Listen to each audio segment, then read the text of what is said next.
Today I fucked up by checking my long-term GF's phone. My girlfriend and I have been going through rough patch for about a year or so. We've been in a relationship for over 4 years and change. Early in our dating phase, I was still emotionally attached to one of my ex. But we had nothing going on and we live 100+ kms apart. Too long did not read. Girlfriend got cyber-bullied by ex and her gang. She got depressed but constantly improving last few months. Got triggered into off-self attempt. Then I found she's been fucking someone else. Now no idea where she is. This is a long-ass story so I'm sorry if you don't care. Girlfriend found our messages and one of my ex's pictures in my phone. The pic was my ex wearing a tank top. Didn't realize it was backed up to Google Photos. This was what started the whole thing. Now I know this was wrong, but I didn't think that was a big deal. This is foo number 1. So I deleted every message of me and my ex as well as cut all ties with her because I want me and my girlfriend to be serious. I thought that was it. But then my girlfriend said she wanted to confront my ex, have a conversation over the phone etc. She said she would feel relieved after venting what she felt about me and my ex's relationship. Sort of looking for closure. So the two of them got on the phone, but a whole bunch of drama sprouted where my ex's girl squad started tweeting shit about my girlfriend and she found out after stalking them. Not sure if this was my foo, but I guess I could have convinced my girlfriend to block them, let things go, and move on with our lives. This is foo number 2. Long story short, me, my GF, and ex's friend, let's call her Z.F., got into a group call. On the call, Z was talking shit to my GF, and my girlfriend shouted shit back. Being the dumbass level-headed person I am, I waited for them to finish yelling to say my points. My girlfriend thought of my silence as me not defending her or being on her side. Furthermore, my ex's gang keeps on tweeting shit about my girlfriend and she kept stalking them. This led to a borderline unhealthy obsession to a point where she found out my ex was about to get married. Anyway, we had a rough discussion and I said that I'm committed to this relationship. I also asked if she'd be willing to stay and give it a go. She said yes. So we agreed that we'd go to therapy together. For context, my girlfriend had a rough childhood. Abusive parents, toxic household, the whole shebang. She had been diagnosed with MDD and BPD. So we decided that she should get all of her traumas and problems sorted out before we can attend a couples counseling. She did go to a few psychiatrists, but being the third world country that we live in, most of them are either rude, can't properly empathize, or straight up refers my girlfriend to be in psych ward, more later. This caused a lot of mental strain on my GF. So she asked if she could quit her job because the office drama also makes things worse. So I said yes, and that I could pay her rent, food, and even give some money to her parents every month. We're both first child with poor, unemployed parents. I have a pretty good job, and I loved her, so I had no problem with it. After a bad fight and dangerous mental breakdown with suicidal thoughts, we agreed to give the psych ward a try. But instead of being treated like a heavily depressed person with MDD and BPD, they straight up put her in an isolated room like someone with a schizo or just purely insane. So this added further to her trauma of psych treatment. So I pulled her out of there because I couldn't stand the thought of my loved one being treated like an insane person. About 6 months later, she's been doing pretty well without any mental breakdown. I thought we were doing great. But earlier this month, she told me that she had planned to air out my ex's dirty laundry to her fiancé through email. She took screenshots of harsh messages and tweets my ex and her gang directed to her. But during some mental breakdowns, she wanted to break up with me a few months ago, but after deep talks, we decided to stay together. I thought this could have been the ending. So I got on board with the plan and suggested that we should do it before our planned trip later this month. The idea is to send out the messages, then get busy holidaying to avoid any mental strain. But precisely last night, my girlfriend found out that my ex had already got married a couple of days ago. This triggered her big time. We got into a fight and she left me on read. I decided to give her some time to calm down, then I'd go to her place to sort things out. This has been like a regular pattern whenever we have a fight.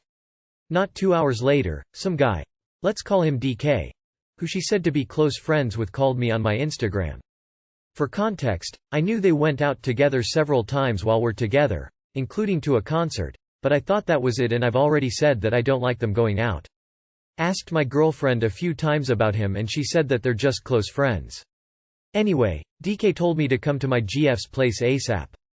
When I got there, my girlfriend had already been bleeding out of her leg and knuckles, and there was a broken wine bottle on the floor with DK holding my GF. I went out to get some first aid kit, then come back and cleaned everything up with DK. Now I've been suspicious about their relationship for a while.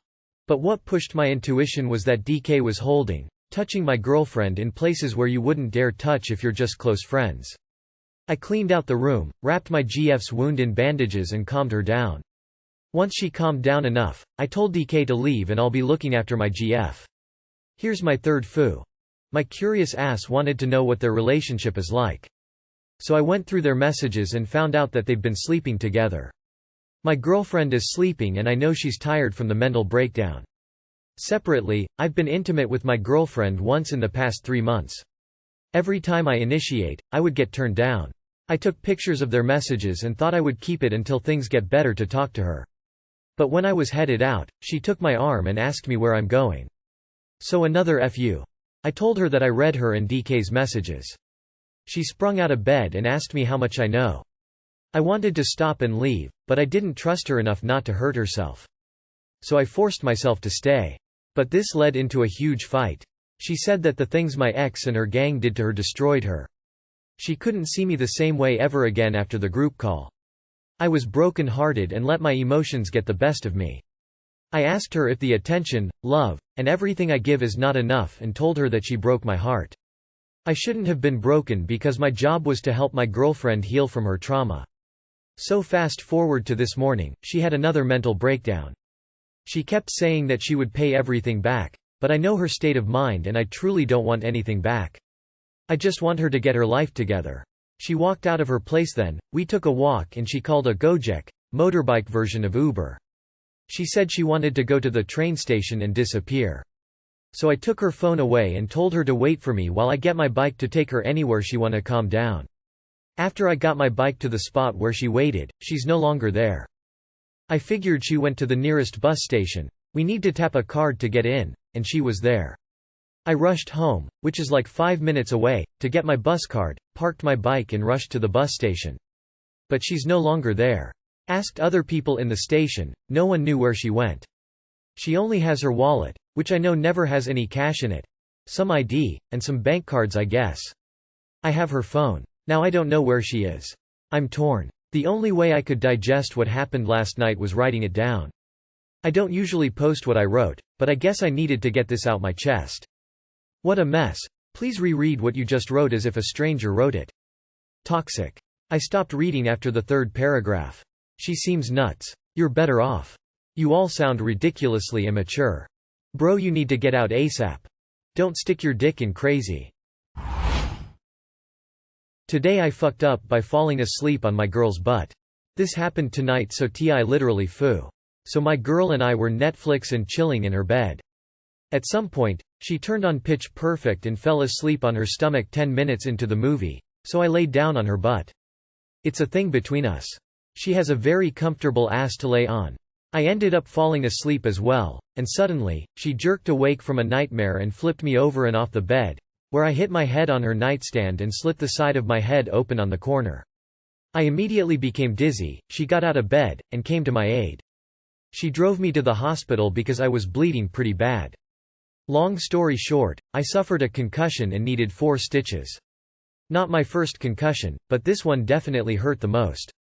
10 out of 10 do not recommend hitting your head on the corner of a solid oak nightstand. Too long did not read. Fell asleep on my girl's booty, she jerked awake from a nightmare, and I hit my head on her nightstand, where I was bleeding profusely. She took me to the hospital and found out I suffered another concussion and needed 4 stitches. Was expecting a poop or fart story. 10 out of 10 surpassed anticipated expectation. Knocked your ass out less than ass knocked you out. Not what I thought the FU was going to be. So you were hit by your one-night stand? No, the one with the nice ass is my girlfriend. In Soviet Russia, ass smacks you.